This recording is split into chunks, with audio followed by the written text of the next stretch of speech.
I think we're live. Let's see. Let me close this. Make sure it's showing my stream info here. Okay. Looks like we're good. Hey guys, welcome back to another week of how to build a home here. Uh, Real quick. Yeah, okay. I still got that. So, this week, well, last week we talked about sheathing. So we talked about our subfloor, our wall sheathing, and our roof sheathing. And this basically finished up all the framing, per se. So we now have a home that's built structurally with lumber. Now we need to protect it from the elements, right? So that's what we're going to talk about today. This is going to be the dry-in phase of building a home.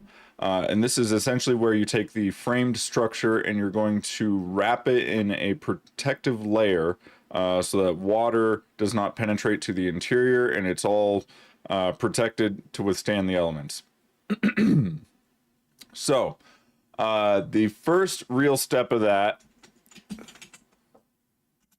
is going to usually be house wrap. This is the cheapest way to do it. This is the traditional way of doing it, if you want to call it that. This is what's been done for decades.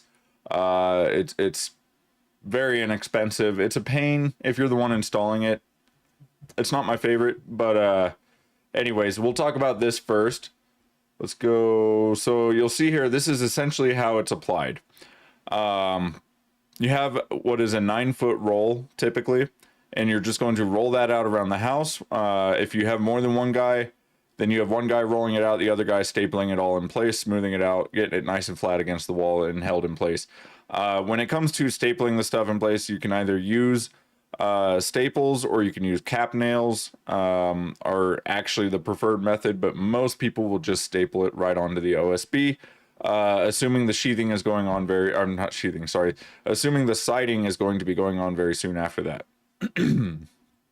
So, the basic kind is just kind of your Tyvek home wrap. You'll see this on a lot of different, in a lot of different areas on new construction. It's just a simple white house wrap. There's also a blue house wrap that is like more of a woven, more durable house wrap. This stuff is basically paper. It'll rip pretty easily. See what other good pictures we could find here. It is going to include wrap, so you'll cut it, you'll wrap the whole house in the house wrap, and then you're going to go back and cut out your doors and windows. So you can see here they've cut out, cut out a window here, and it's important to note that when you do that, there's a few different ways to keep house wrap continuous to the window flashing essentially. The old school way of doing it is basically what you see them doing here, where you're going to fold the sides and the bottom into the window opening, and then the top flap, they actually just cut it off here. This is probably the proper way to do it, but the old school way of doing it was to leave that top flap up, and then after the window's installed, you would bring the top flap over top of the flange of the window. Nowadays, you pretty much just cut it because it's going to get taped anyways. So that's another thing to note, is you're going to have this house wrap once the window or the door is installed. For example, windows are usually installed with a nailing flange where you nail it to the sheathing around the edge of that opening. And then you're going to apply tape over the top and the sides of that, of that window, covering the nailing flange and then overlapping onto the house wrap so that it all becomes one continuous water barrier. There are other things, I mean, yeah, that's just more, so there are other products that you can use for a house wrap, application. There's peel and stick. This is gonna be a more expensive, option, but it is more durable, I would say. House wrap really is, the paper house wrap really is not durable.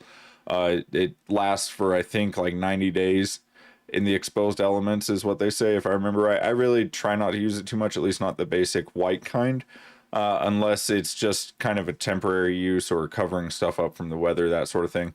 If I'm actually using house wrap for a home application as the WRB, which is your weather resistant barrier, then I tend to use the blue kind. Let me see. I don't remember if it has a separate name. I always just call it house wrap. But it's the same as the Tyvek, but it's blue. And I believe the only difference is that it's essentially a woven material, so it's a little more durable.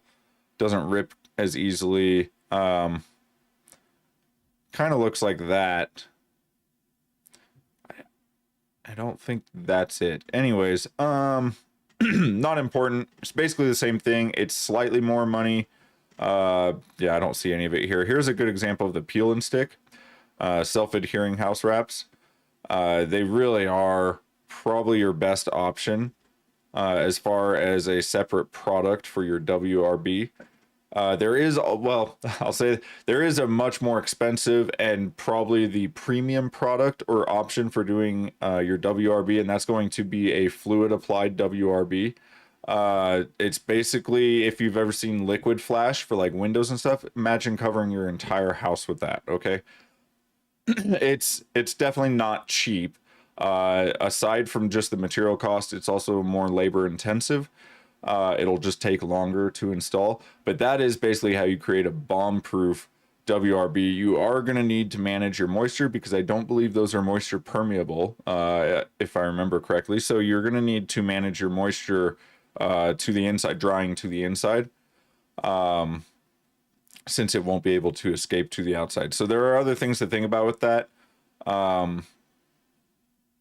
But yeah, the typical house wrap is going to be the white Tyvek.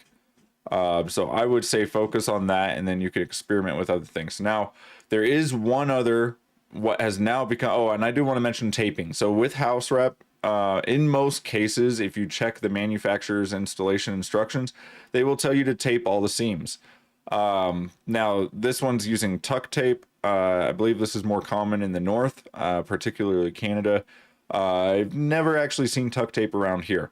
So, but we have Tyvek tape, which is essentially the exact same thing, but it's white or kind of clearish white, and not red, but it's for the exact same purpose. You can see all the seams here are all taped with that red tape, the thin red tape, not the stuff on the windows. That's window flashing tape. That's a little bit different. But that thin red tape is on all the seams of this house wrap. That's essentially how the correct way to install a Tyvek home wrap. You should be taping all of your seams, and that makes it one continuous barrier so that you don't have any issues there. Also, it helps keep wind from pulling on edges on the seams and ripping it off. I've seen that happen a lot as well. So I do live in a windy area though, so it's a little more common to see that around here. If you're not in a particularly windy area, that probably won't be a problem. But you still really do want to use the Tyvek tape with that as well if you're using a Tyvek type product. Now, the one other thing that you're probably going to see nowadays, and most people are familiar with it now, is your zip system. One of the reasons that zip system is so popular is because it replaces the need for a separate WRB. Okay, this is sheathing that comes with your WRB already applied. It's that green layer on the outside, or for the roof sheets, the thicker 5/8, even 1/2 inch. They actually, so the green is actually 7/16. That's what you would typically use for your wall sheathing. Then they have true 1/2 inch and 5/8 inch and so on. Those are actually going to be that red color that you see on the roofs here. But anyways, so that red coating and the green coating, and on their subfloor, they have a Factor or X Factor Advantech subfloor. It has like a gold coating to it. They all essentially act the same way. It's a weather resistant barrier that is applied to the sheathing directly, so that when you install the sheathing, the only thing you actually have to do in order to finish the installation of the WRB and get this dried in, as far as the framing, is tape it. All you gotta do is tape all the seams and you're good to go. For their extended warranty, you actually also need to cover all of your nails with they have their fluid applied stuff that you put on all the nails.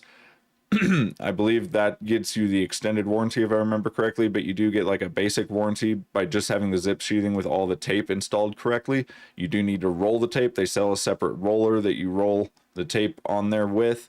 so you apply it by hand and then you go over it with the roller, and that's what gets the proper adhesion of the tape to the sheathing. You would think this would essentially be bulletproof. The tape does leak. I've seen leaks here and there. Unless you get it applied absolutely perfectly, which nobody ever does, you'll have little creases and folds here and there. That's my experience with it. Once your roof and your siding and everything is on, this is essentially going to be bulletproof, as long as it was installed correctly. So take it for what it's worth. Typically, using a zip system is going to be a little more expensive. And actually, typically it's going to be a little more expensive. Sometimes you'll be able to get discounts on it, or if there's a sale, or rebates are pretty popular. There's different rebates you can get, like one for a builder that's using it for the first time can get a rebate that will essentially make the zip sheathing the same price as just going with the regular OSB, give or take a little bit, right? But so it's not a bad deal. The installation of it is going to take a little bit longer because of the taping, but you don't have to apply a separate WRB, so you're saving on that, right? So I think all in all, the labor side of it's probably a wash. The material side is maybe slightly more expensive, but this is going to last far better than a Tyvek type product, which, just like I said, lasts maybe 60 to 90 days at best, before it's really going to start losing its integrity, right? This zip system is going to hold up a lot better. It's obviously not going to get torn by wind or anything like that, so you have that, right? Whoops. So anyways, that's one other option for applying a WRB to your walls, as well as the roof. That this does essentially do. We're going to talk more about roofs in just a second, but that does essentially also cover your roof as well. So this is technically a dried-in roof, because it is completely covered with a WRB layer. Okay. Now, as far as roofs go, let's see. Do I want to go ahead and move on to roofs? Anything else with walls? Any questions? Everybody's pretty clear on that. It's fairly simple, as long without digging into too many of the more unusual options that are out there on the market, right? There's other things out there, and there are competitors, kind of, knockoff brand, if you want to call it. Zip system Huber was really the first with their zip system, to kind of perfect this system of building, using the WRB already applied on the sheathing. Of course, there have been copycats. Some of them are a little bit cheaper. Do they work as well or not? I don't know. You could probably look up various reviews and whatnot online about how well those other products work, and decide for yourself if it's worth the cost savings, right? In a lot of cases, like if you're in a fairly dry environment, you don't have a lot of moisture concerns, you're probably going to be able to get away just fine with some of those knockoff products that may not work quite as well as the Huber zip system, but for your particular environment, it may work just fine, right? A question I had last time, because we did mention sheathing a little bit last time with the zip system. Someone had asked if you can apply it vertically, right? Here's a perfect example. Yes, you can apply the sheathing vertically. Just make sure you're following engineering standards, right? If you're not having it engineered, if you are having it engineered, just mention to your engineer that you're going to be installing panels vertically. If that's going to be okay, they may require some additional blocking somewhere. That's usually not the case. So yeah, it is certainly possible to install your zip sheathing vertically, just like you would with normal OSB sheathing. It just depends on your specific engineering requirements, essentially. But yeah, the manufacturer Huber does supply installation instructions for vertical as well as horizontal installation. So I know somebody had a question about that. The other thing I didn't really talk about last time, as far as zip sheathing, there's the Zip R sheathing. This has a layer of foam built into the sheathing itself. Some people question whether or not this is structurally sound as far as your shear walls go. Huber has done extensive testing on it to try and calm any worries about that. As far as I can tell, it's perfectly fine. It will meet your requirements as long as everything is designed to your specific design criteria. Talk to your engineer, make sure they understand you're going to be using zip R sheathing. But from everybody I know that's used it for their areas, it hasn't really been an issue at all. So yeah, zip R sheathing, I think it's a pretty good solution to the exterior insulation issue, although this technically is more of an interior insulation because it's inside the sheathing layer rather than on the outside of the sheathing, right? And it is like a closed cell foam, I believe, right? The thing here is, though, you're not actually spraying the foam in the home itself, so you don't have so much concern with like off gassing, I suppose. I'm not an expert on foam, but from what little I do know, it seems it would be better that it's the foam is sprayed out and installed essentially off-site, and then those panels are brought in and installed on site. You won't have the same issues as if you were bringing in foam and spraying it, applying it on site with the off-gassing and that sort of thing, right? You do still have the same concerns, though, with the foam regarding heat. Okay, so if there's a fire, I'm fairly certain that foam is more or less going to liquefy or catch on fire or something like that, right? So it's not going to be a very fire safe thing, although it is still fire rated, the same as your normal sheathing and insulation would be. It's no different than a typical home would be built because you're using the same materials. They're just packaged together here. So anyways, I just want to mention that because I didn't really talk about the zip R sheathing last time. We may go into that more when I talk about installation, which is going to be coming up pretty soon. I think after today, covering the dry end phase, we're going to go into the MEPs, rough ins, so your mechanical, electrical, plumbing. And then after that, we're ready for installation. So that'll probably be coming up very soon. So WRB for the walls, that pretty much will cover it. The next main topic that we're going to cover then is going to be your roof underlayment, right? So let's just pull up, let's see what it gives us if we just put in roof underlayment and then images. So this is a really good example. So Grace Ice and Water Shield. This is the bare minimum, okay? If you live anywhere that gets freezing temperatures, this is essential. And by code, you have to have this in your eaves at your eaves and in your valleys to a certain extent, right? I believe code specifies 3 feet within the exterior wall barrier. Let me see if I can pull it up because they have a diagram. It's hard to put into words, but they have a diagram, I believe, that shows it very well. Let's go. Yeah, what was that section? Let's see. Wow, I can't type. IRC roof ice and water shield, ice barriers. That might be it.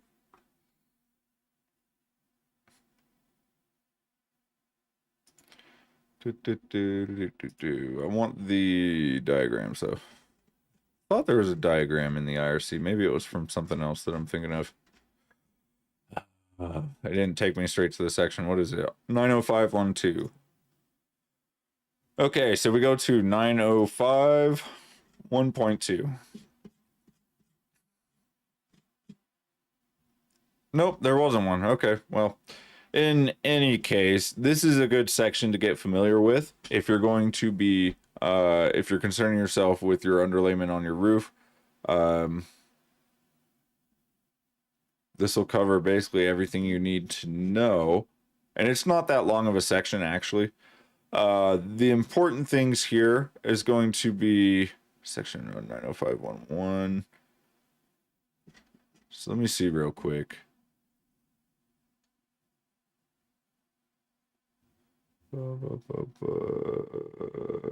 Yeah, corrosion resistant.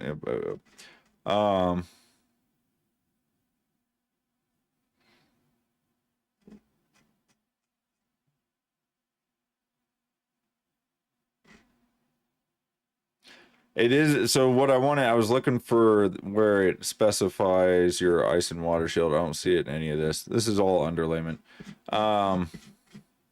it's important to understand that depending on what your roof type is, the requirements here are going to be a little bit different, right? So your asphalt shingles are going to have different requirements from metal roof, okay, metal panels, let's say, right? So it's important to make sure that you're looking at the differences there, and understanding which one applies to whatever roofing material you are going to be using. In areas where there's been a history of ice forming along the eaves causing backup water, that's an ice dam. For those of you that aren't familiar with what an ice dam is, it's essentially where in the winter, and there might be a really good illustration I can pull up here. So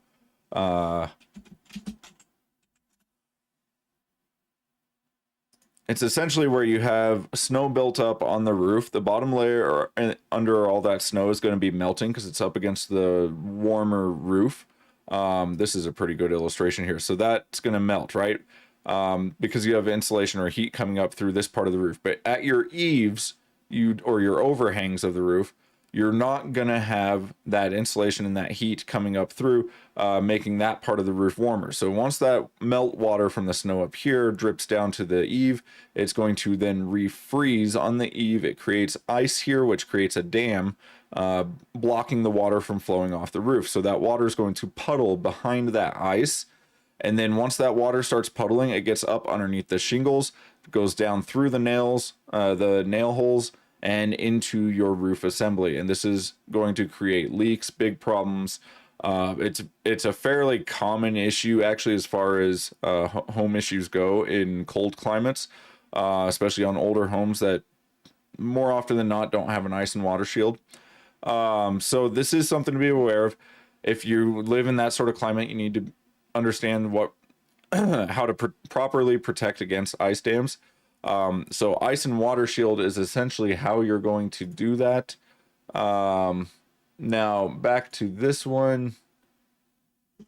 See, I was looking for, again, as I was saying, I don't know where it is. It's somewhere in here. As I was saying before, depending on the type of roofing material that you have is going to have different requirements here, right? So technically you don't actually need the ice and water shield, as far as I remember, with metal roofing. So if you're doing like a standing seam metal roof, which is what I like to do most of the time if I can, those are not that doesn't actually really require an underlayment or ice and water shield. It's for asphalt shingles, I guess most other types, pretty much any other roofing type, I believe, other than metal, is going to require the ice and water shield. And I believe that is primarily because the ice doesn't have a chance to form and stick to the metal roofs like it does there's nothing for it to stick to, like with shingles, for example. So it's not really a concern with metal roofs. Although if you want the added protection, it is not that expensive to add some ice and water shield under your metal roofs anyways. So ice and water shield, you can see here he's applying Grace ice and water shield. This is the kind that I'll use most of the time. They're like a little over $200 a roll for 60 feet. I want to say it was, maybe it was 50 or 60 feet for like a little over $200. There are cheaper ones. Don't go with the cheaper ones. Get the good stuff. If you live in a high temperature area where it gets really hot in the summer or whatever, or if you're going to have like metal roofing applied directly on top of the roof deck, which I don't recommend, but if you're going to, then you're going to want to use the what is it called? Grace Ice and Water Shield HT for high temperature, I believe. So make sure you're using the proper kind. But the Grace Ice and Water, I love that product. Works great for me. I've had it withstand. It's gone through an entire winter on the roof of my garage, snow, ice, everything on it. And then it lasted all through the next summer until we got the roof on. The roof was metal, so I didn't really need it, but I knew it was going to be a long time before I got the roof on there, more than likely. So I went ahead and covered the entire roof with the Grace Ice and Water Shield. So that is an option that you have if you really want to go all out on your roof with your waterproofing. You can cover the entire roof with the Ice and Water Shield. It's a peel and stick membrane. I didn't mention that before, but this is a peel and stick membrane. So it has a paper backer on it that you peel off as you roll it out onto your roof. Okay. It sticks really well. The warmer it is out, the stickier it's going to be. So if you can apply it early in the morning before it gets real warm, it's going to be a little easier to work with. And then as the day heats up, the sun gets on it, it's going to heat it up, and it's just going to melt right onto your roof. Not literally melt, but it's going to the adhesion is just going to like melt right onto the roof, and it's going to stick really well there, right? You're going to overlap all the edges on it. You're going to shingle it, shingle style, which means that you're going to start with your bottom layer first, and then each successive layer is going to overlap the top edge of the layer below it. Okay, that's how you shingle stuff, so that water just continually drains off the roof without hitting any edges there.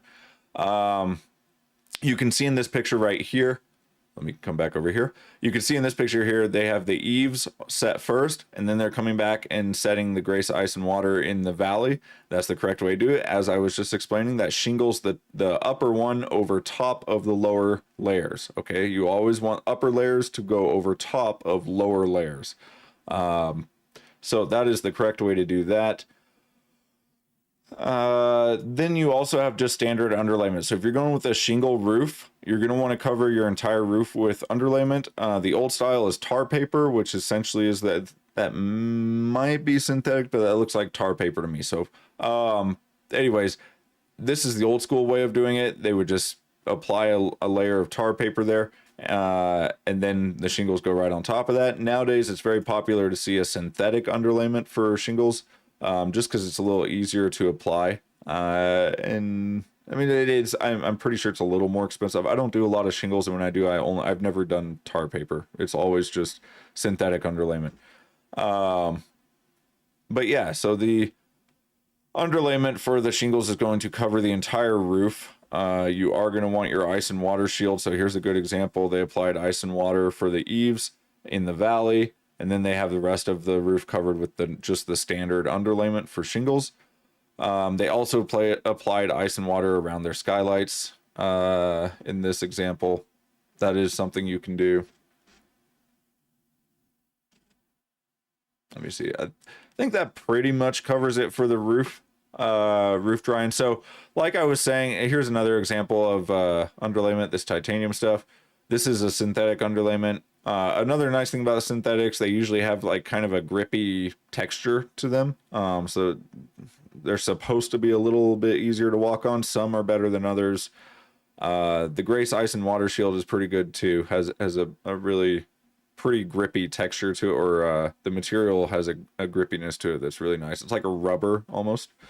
In any case, one thing I would recommend as far as this stuff, here's a guy covering the roof with the Grace Triflex underlayment. So it's just another product, but they all do essentially the same thing. What I was going to say is what I would recommend is do not cheap out on your underlayment. Cheaper underlayments are just not going to last as long. They're not going to hold up as well during installation, meaning that they'll get rips and tears easier. And then also they're just going to weather faster, right? They won't be as durable as the more expensive products. When it comes to your underlayments, you typically will get what you pay for. Tar paper, synthetic underlayments, those are usually applied with cap nails or stapled in place. I guess I prefer to just always get the peel and stick kind if you can. A little bit more pricey, but the installation goes a lot smoother and it's going to stay in place a lot better. But if you are going cheap, then just get yourself some cap nails. That's what's used here with this tar paper. That's the best way to do it. You can also staple it. I guess that works. I wouldn't recommend it. Here's an example where they are really overlapping that quite a lot. Actually, that's a lot of overlap. The Grace Ice and Water and most underlayments, as you can see here, will have an overlap like this. So again, here they have it looks like ice and water on the bottom and then standard underlayment above. Maybe that's the reason for the difference in colors there. I'm not sure. I'm not super familiar with the titanium products. But anyway, so they're overlapping maybe 6 inches there, and that's pretty standard and typical. This is also usually how it will be applied. You'll start at one end, stick it down, and then you'll peel that backer off of it as you unroll it, and just try and roll it out nice and straight. And get it all smoothed out on the surface. So a little bit of a pain, especially if you don't have a a low roof pitch, right? If you have a really steep roof, you can see here, this guy is on a pretty steep roof. He's roped in with his harness and everything, which on a roof with this kind of slope, I would highly recommend if you're going to be actually on the roof itself. But when you're working on a roof that doesn't have quite as terrible of a slope, this one is a little bit better, but still not great. This is a really nice roof pitch here for working on. These guys are having no problem standing, walking, working on that roof. A 412 is probably about the best roof pitch in my opinion. A 412 or a 512 pitch are really easy to work on, but they still give you a nice. They still shed water just fine, right? It's not a flat roof. For example, a flat roof would be extremely easy to work on, but you're gonna have water management issues. If you give it a little bit of pitch, like a 412 or a 512, then you don't have that issue. It still looks nice, but it's gonna be super easy to work on, which keeps your costs lower, right? It's not just material costs that are important here. A low pitch roof will also have a little bit less material costs because it's a little bit less roof surface that you have to cover. The steeper the roof pitch, the more surface area you're going to be covering there. But also just the mere fact that it's easier to work on for the people that are doing the work up on that roof. The work's going to go faster. It's going to be safer. And so it's just generally, if you're trying to budget for money, a roof is an area that can really make or break a budget. You can save a lot of money in that roof by going with smart design choices, or you can go really fancy with a roof and it'll end up costing a ton of money. If you got all kinds of hips and valleys and gables here and there and you know, all different roof lines, it's gonna be very expensive. So roofs can really they don't have to be an expensive part of a build, but they certainly can be one of the more, if not one of the most expensive parts of build. Similar to a foundation, right? Foundations can be fairly cheap, but they can also be a huge chunk of a build, just depending on how big they are, how complex they are, and so on. So I think that pretty much covers it as far as our roof underlayment, right? So the roof underlayment is going to be key. That's really what it's your WRB, the weather resistant barrier for your roof. So that's going to be key to drying in your structure. But you really almost never want to leave that underlayment on the roof exposed for too long. So you want to get the roof on there as quickly as possible. So technically your dry-in phase is going to almost always include getting your roof on there. Your roofers will usually install your roof immediately right after doing the underlayment in most cases, right? Unless you have unusual circumstances. But in most cases, if you're hiring it out, it's the same crew doing all of it. They're just going to go out there, put the underlayment down, and then start shingling right away, or start doing the metal or whatever kind of roof you have, right? So it's usually not going to be exposed for very long, but if it is, just make sure you're aware of the manufacturer's specs on how long it can be exposed and whatnot. I think that pretty much covers it. That guy's having fun. Anything else with roofing underlayment? No. When it comes to your roof, I know what else I wanted to mention. So, well, let's talk about that with water management. So we'll get to that in just a second. The third thing that needs to be done in order to get your home dried in is going to be your windows and your doors. So windows and doors are huge. They can be a huge line item in your budget, right? Windows can be expensive, so make sure you're planning ahead for that. But essentially, once you have your house wrap and everything in, you then want to move on to your window installation. So let's pull up some examples of that real quick, because there are some details with window installation that are important for your dry-in, right? In particular, your flashing. Window flashing is going to be a very important part of your dry-in overall, because windows, any opening in the structure of your home is going to be one of the most likely places to have water intrusion, right? I mean, just logically, that makes sense. So we want to make sure that we're protecting properly. So in this case, in this drawing, we can see here they have applied, well, they've done a few different things here. But anyways, you got your sheathing. They applied some builder's felt I would say that is not typically done these days. Self-adhering waterproof membrane. That is definitely what is done. So you can see here they applied that first to the sides of the window and the bottom. I would also just go ahead and tape the top instead of doing like a builder's felt. You would just use the same waterproof membrane tape, such as a zip tape. Zip tape is something I like to use for window installation. Works very well. So I will tape all the edges of the window, and then the corners here at the bottom, in order to make sure that these corners are properly protected against water, because that tape is going to have an issue in the corner, right? You're going to have to cut your corner, cut the tape in the corner in order to get it to do that 90-degree, right? So where the tapes overlap in that corner, there's still going to be a tiny little hole in the corner where water can penetrate in. You do not want to have that. So there's actually a few different ways you do that. You could do a fluid applied flashing product. That's a little bit more expensive way to do it, or you can get something like zip stretch tape. This is my favorite way to do it. I just take a couple little pieces of zip stretch tape, maybe 9 to 12 inches long, right? And I will stretch it into that corner and then stretch another piece into the other corner. Some people like to do the entire bottom sill with that stretch tape. It's not really necessary. You can use your normal zip tape for the whole bottom edge and just use the stretch tape in the corners, because the stretch tape is stretchy enough to where it allows you to pull it into the corner and cover that whole corner in one continuous piece. So I'll do that. Then you will install your windows once you have your flashing all in the opening first. So the window goes in next, and then once your window is in, you can see in this example here they have the nailing flange there. You're going to then tape the sides of the window at the bottom. So they show taping the bottom of the window here.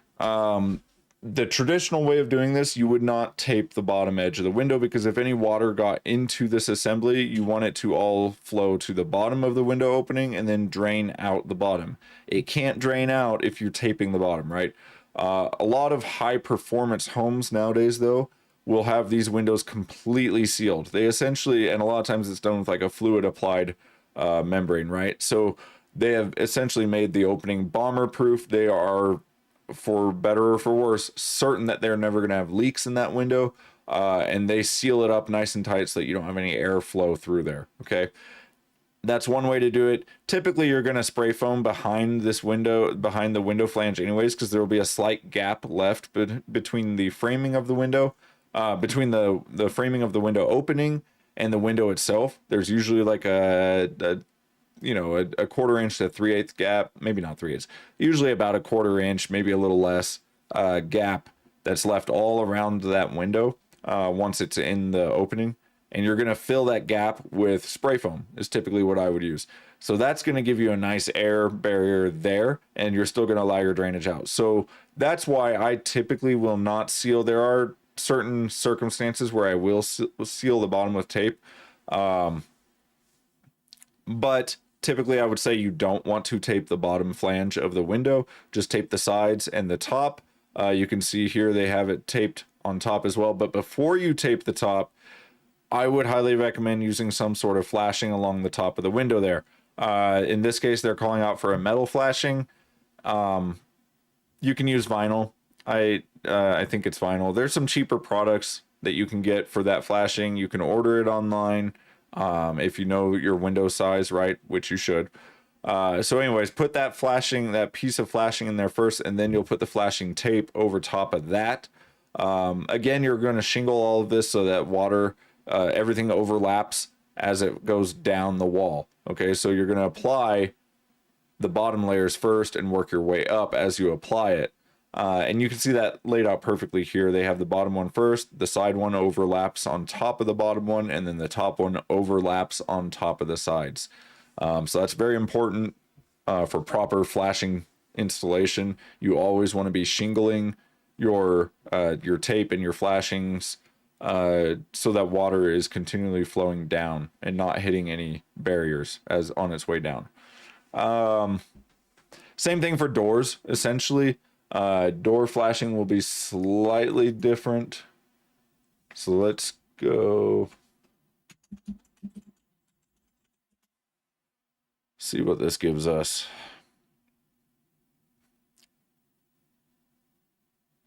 Here's here's an example. I was really looking for the pan flashing. So here's an example of a door pan flashing. Not a great one. They're usually metal. You can also get, I think there's vinyl ones and whatnot, right? But typically for exterior doors that are placed on top of wood framing, not concrete, but wood, it's a good idea for concrete too, but there are other things that you can do with concrete. But if you're on top of wood framing, you definitely want to have some sort of pan flashing there under that exterior door.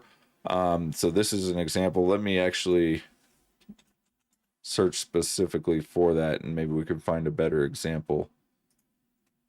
So there's a good picture of an actual one. This looks like a vinyl one probably, but it's all applied underneath the window, and then this is your door, and then this is your aluminum door threshold that will go on top of that. You're going to put a bead of sealant between the two, so that it's sealed on top of this flashing to the underside of the door threshold. But pretty important, otherwise you can get a rot situation, just like you see here. This guy had a lot of rot that happened because there was no flashing under the exterior door, I'm guessing.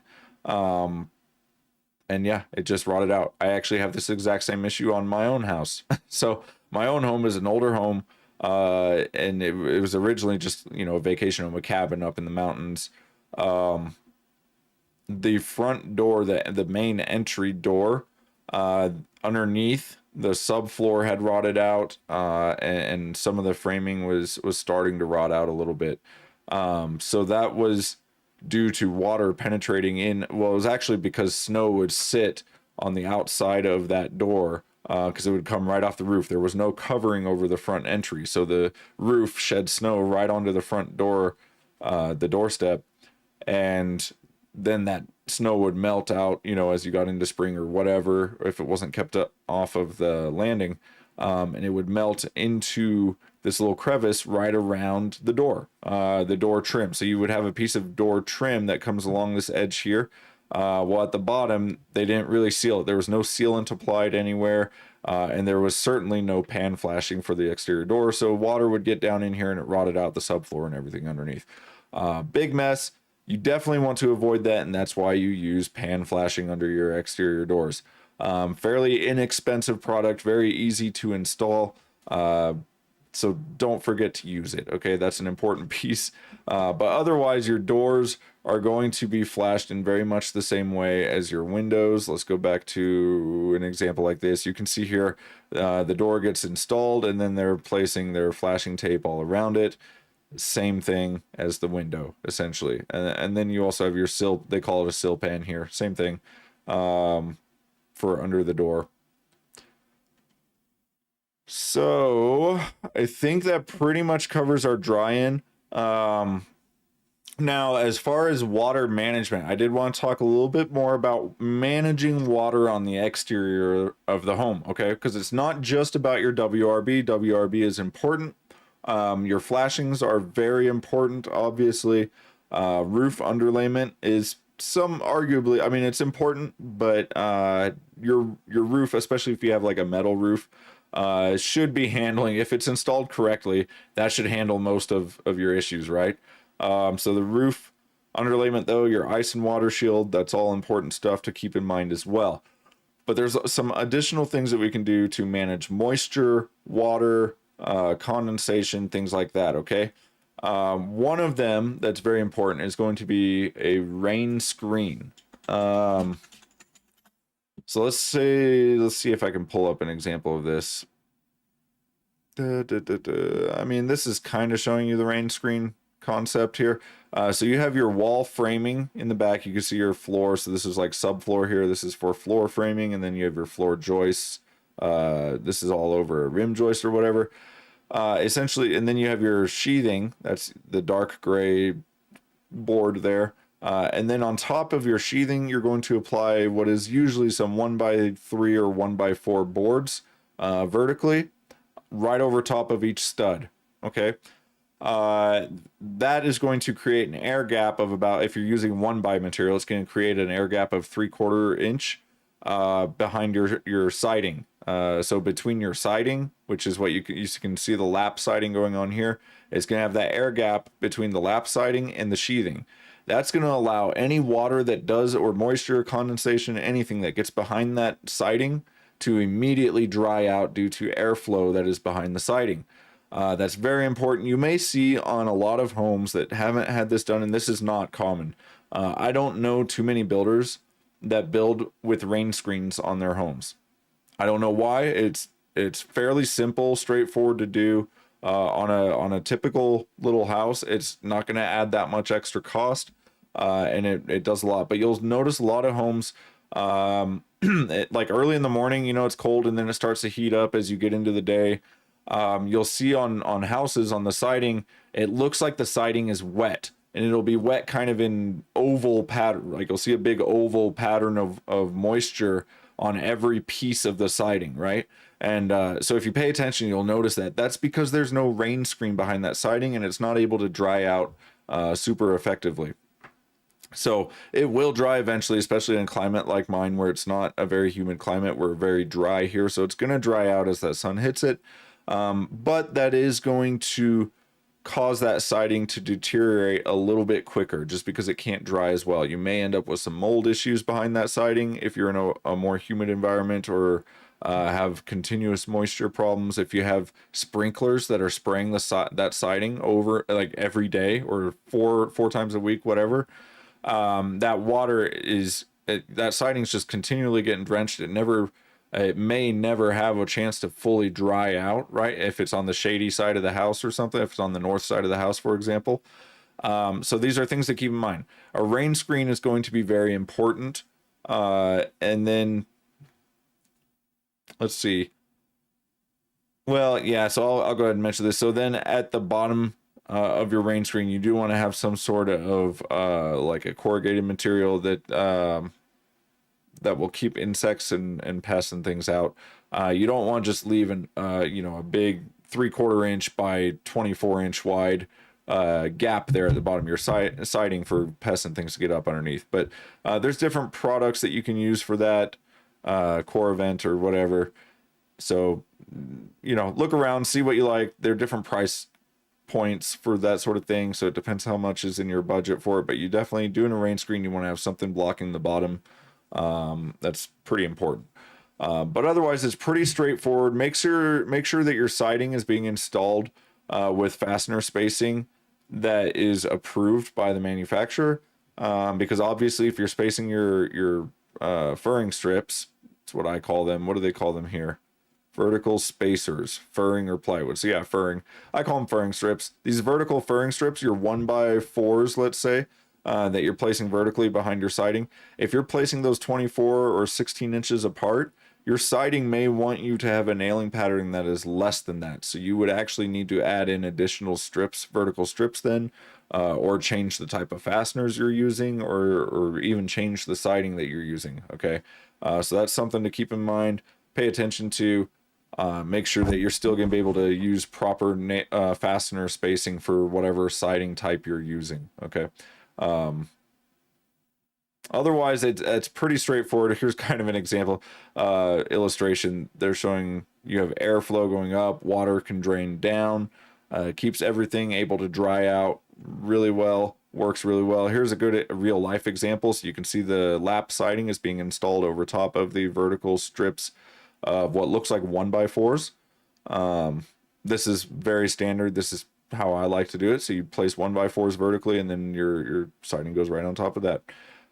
So that's for your siding or for your walls. There's a very similar thing that you can do, again, right here, 24 on center, it looks like, furring strips, and then you got your lap siding. If you're doing vertical siding, you may be wondering, how do I make this work? You can't install vertical siding on top of vertical furring strips, right?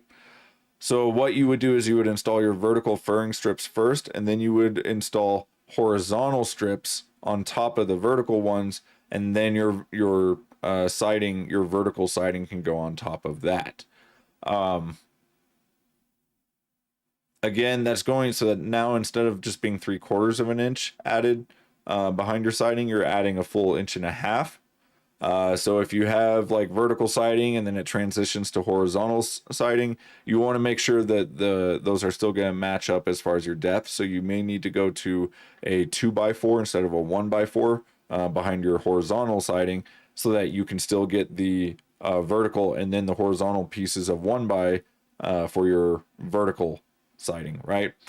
There's things like that. There's other options you can do as well. As far as a drainage gap, you can also even get house wrap that has kind of like a wrinkle pattern to it or whatever, so it doesn't lay perfectly flat, and it will actually, it's called drain wrap. Tyvek makes a drain wrap version. You can install this instead of an actual rain screen. It's not going to be as effective as a rain screen, but it's still going to allow for a little bit of drainage back there, is what they claim.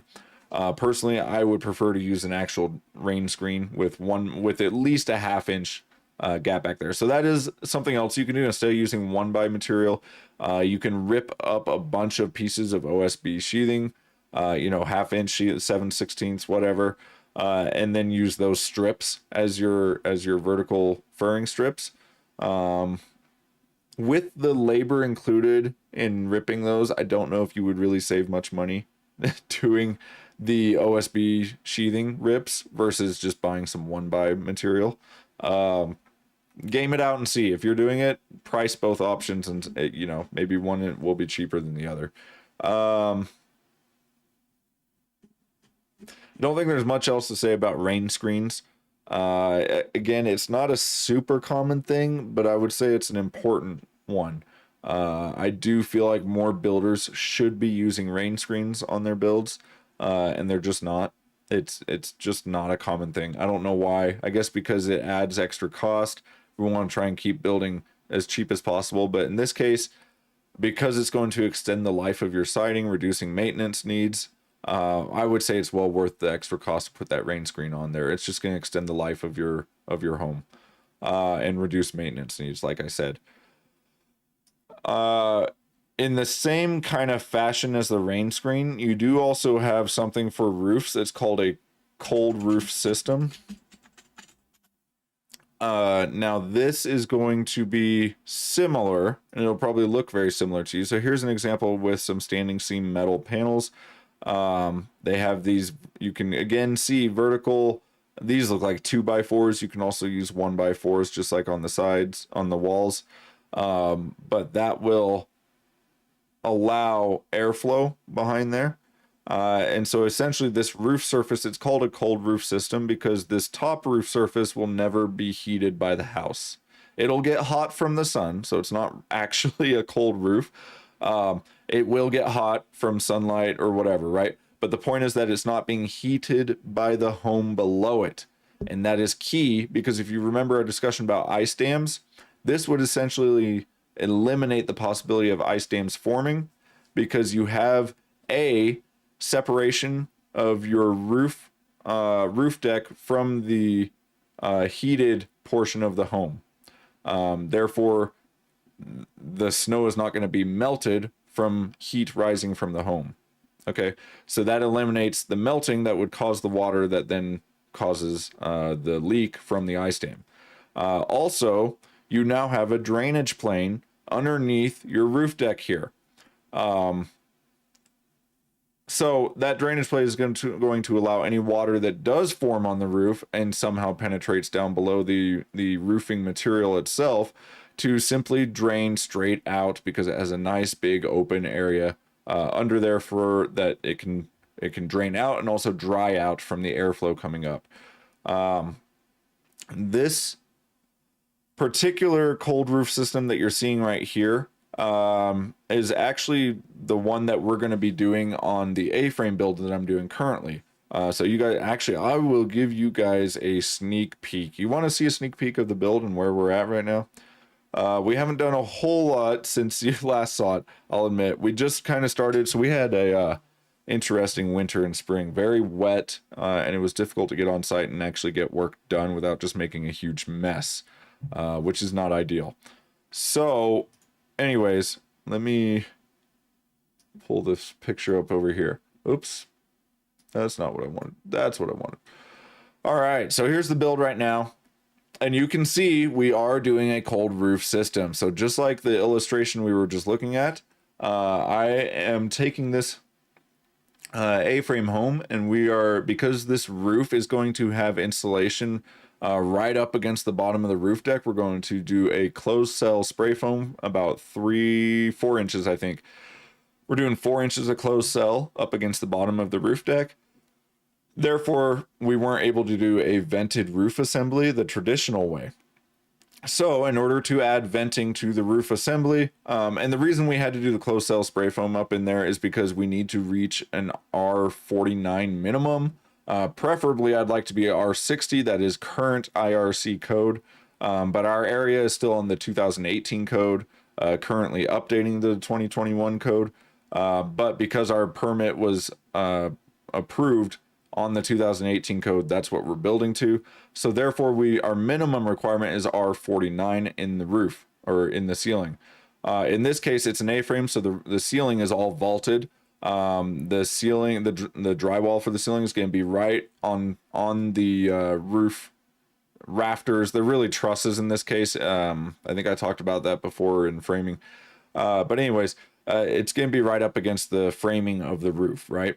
So the only space we have for insulation, we don't really have an attic space where we can insulate the floor of the attic and still have venting above it, right? We have to pack that entire roof framing with insulation in order to get the R values that we want.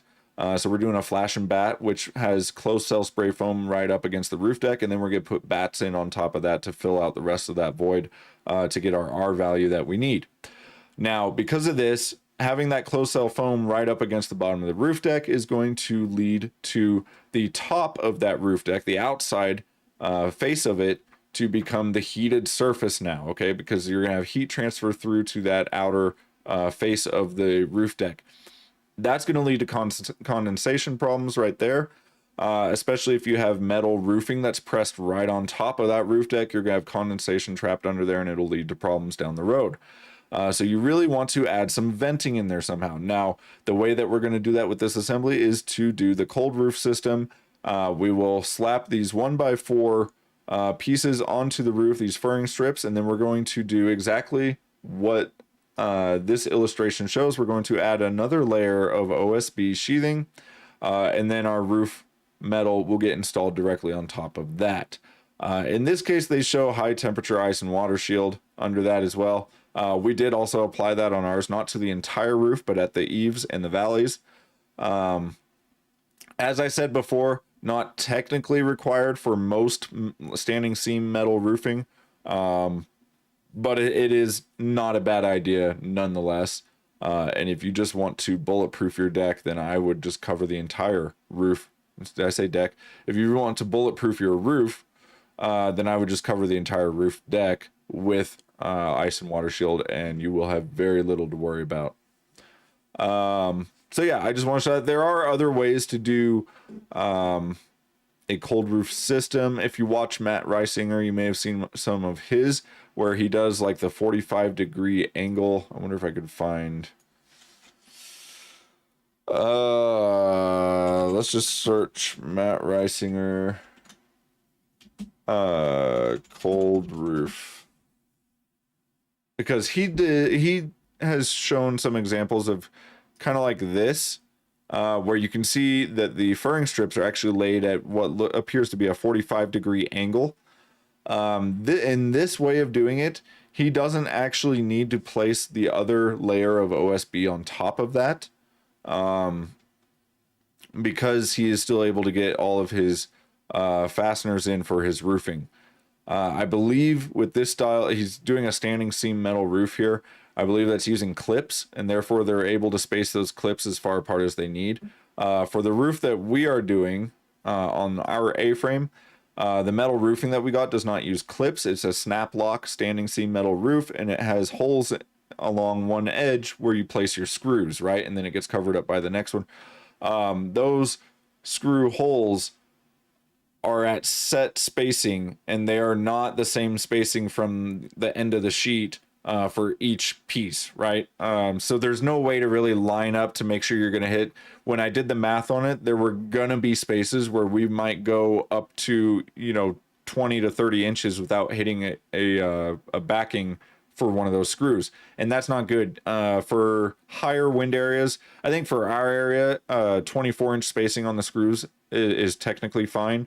But in higher wind areas, or if you just want to be a little safer, you could go all the way down to a 12-inch spacing on your screws for this type of metal roofing, and that just wasn't going to be possible if I did the 45-degree angle furring strips like you've seen in that Matt Reisinger build.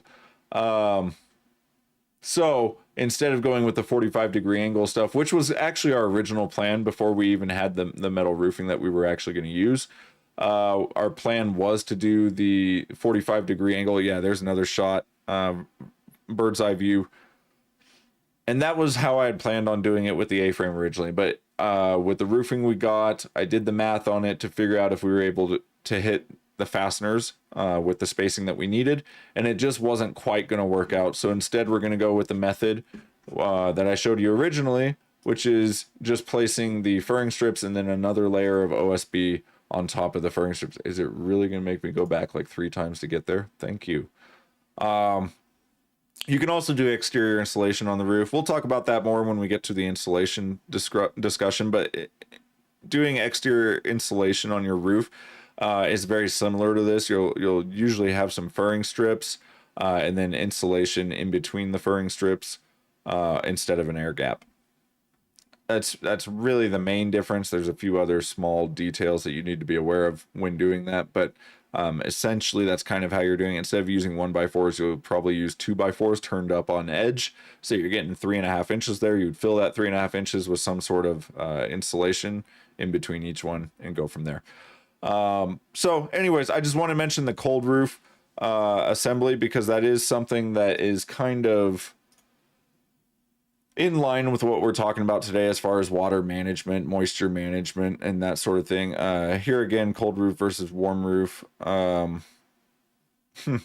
warm roof, they're putting the exterior insulation, blah, blah.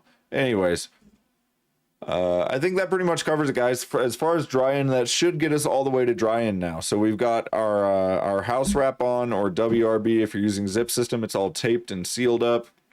You've got all your windows and doors in place with the proper flashing so that you don't have water intrusion at any of those openings. And then you have your roof on with proper roof underlayment, ice and water shield if you need it, and so on. So now we've got the entire home completely protected from the elements, weatherproofed, more or less waterproofed, not completely waterproof, but certainly water resistant. Moisture control is in place, all these things. So now we can finally move to the inside of the home and start getting all that done. We have the roof on. We can go ahead and get the siding on the exterior of the home. That would be good to get that on as soon as possible. Like I said, those house wraps, if you're using a house wrap, typically don't last forever. In fact, they don't last very long at all out in the elements, right? So if you're using that, you do want to get your siding on pretty quickly at that point. So you'll have that on. But yeah, now the exterior of the home is essentially done, other than maybe some trim and stuff, right? So next week we're going to move into talking about, let's see, next week. Am I going to be around next week? I think we will have another live stream next Sunday, 15th. Oh, that's Father's Day. We may not. I may take next week off. So the next time I see you guys, probably going to be 2 weeks from today, we are going to move into, I think we'll go ahead and move into our discussion on MEP rough-ins, okay? Mechanical, electrical, plumbing, rough-ins. Now that all of our framing is done and the home is weatherproofed, it's time to get those guys in there and get all those rough-ins done so that you can get the insulation and drywall done. So we're getting close. I would say at this point, you're getting close to about halfway done. The rough-ins are really about your halfway point. So we're getting really close to being that far along, give or take. And it depends whether you're talking halfway point budget-wise or halfway point time-wise. Depending on finishes that you're using, you could be beyond halfway point at this point. But budget-wise, you're probably right about halfway. So I don't know. I'd have to look at it at a budget and kind of figure out where you're at. But that's probably about right. So I feel comfortable saying we're about halfway through the build at this point. So next time, like I said, we'll get into the rough ends and we're going to start finishing out the interior of the home. And that's pretty much it, right? Like I said, you just got to get the rough ends, then you got insulation, then drywall, and then we're on to finishes. You're doing flooring, you're doing paint, you're doing trim, you're doing countertops, cabinets, you're doing what else? I don't know. You guys know what else. Fixtures, appliances, all that kind of stuff, right? So yeah, we're getting there. Hope you guys are enjoying it. I don't see too many questions. If at any point you have questions, feel free to ask. I'm always happy to answer questions and help you figure out something you're having difficulty with. So until next time, guys, have a good one. And